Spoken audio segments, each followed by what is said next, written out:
What are we doing here? And where are we gonna go? It's like we just woke up one morning, and then it's welcome to the show. Don't ask any questions, just go with the flow. Make as much money as you can, and try your best not to get broke.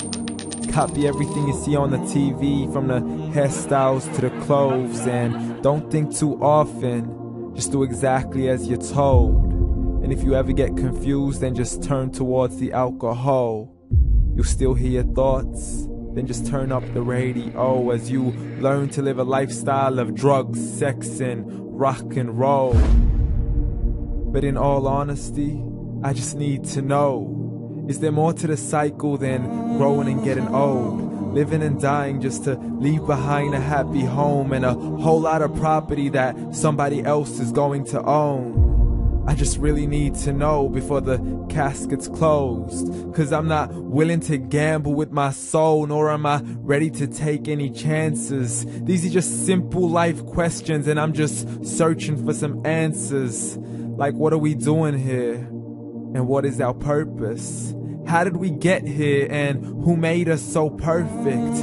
And what happens once we go, or is this world all really worth it? Questions we don't answer because apparently we don't really have to. There's no purpose to this life and our existence is merely natural. Then in that case, please let me ask you, did you create yourself, or was it somebody else who had fashioned you? 'Cause you're a being that's impeccable, faultless and unparalleled. You're a product of supreme intelligence, and I'm merely being rational. For there isn't a camera on this earth that can come close to the human eye, nor a computer that can compete alongside the human mind. And if the whole world was to come together, we wouldn't be able to create a single fly. So many signs, yet we still deny. As science tries to justify that all this could come from none, when it's a simple sum. 0 plus 0 plus 0 cannot possibly ever give you 1. So from where did all this order come? For everything has its origins, a maker, a creator of its own. I mean, the only reason you're watching this video is because somebody had to press upload. So we can believe in the Big Bang, but I'd rather believe in He who caused it to explode. Allah, the creator of everything, along with every single soul. The ever-living, the master, the only one who is in control. Unlike his creation, beyond our imagination. And no, he's not a man, nor does he have any partners in association. He's on his own. And no, he did not ever leave us alone. Just like every manufacturer, he left us with an instruction manual.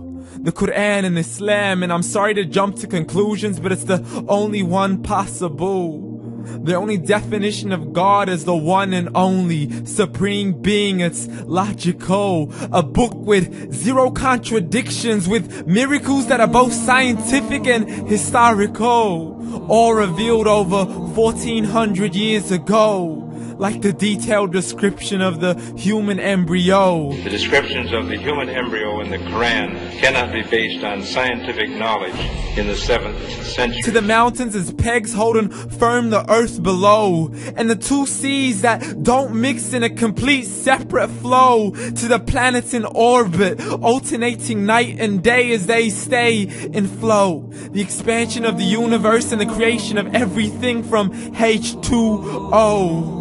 To the stories of the past and the preservation of Pharaoh. To identifying the lowest point in the land where Persia defeated Rome. The gushing fluid that created man in the glands between the ribs and the backbone. And not a word has changed, it's still the same. So please explain how all this was known over 1400 years ago.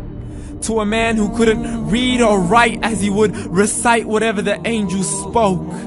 And if you still don't believe, please try to come up with something that's even close. But you can't, so we took God as a mockery and his messengers as a joke. Muhammad could not read or write. How's somebody who can't read or write gonna start a religion? Dismissed his scriptures as legends and tales of the ancient folk, as we live life according to our whims, desires, and hopes. saying this life is the only home we will ever know. We will live then die, then simply turn to bones. YOLO! Correction, after the grass dies, the rain arrives and it regrows, and Allah promises to do the same thing to your very soul and bring you back from your very fingertips to your toes, as the all-seeing supreme being watches us so close, and we are surely being tested in our wealth, our health, and our self, and everything that we've been blessed with. So believe, for we will surely be resurrected and be brought back to our Lord and account for every single deed, as He hands us our books and orders us to read. From the bad to the good and everything in between. You yourself are sufficient for your own accountability, so don't be mad at me. You are the one who thought He wouldn't come back to me. I gave you a whole life long to search after me, but you were busy in all that which was temporary. So read, and glad tidings to all those who believed. And if you disbelieve, read. And don't let that day be the first day you find out what your life really means. Read.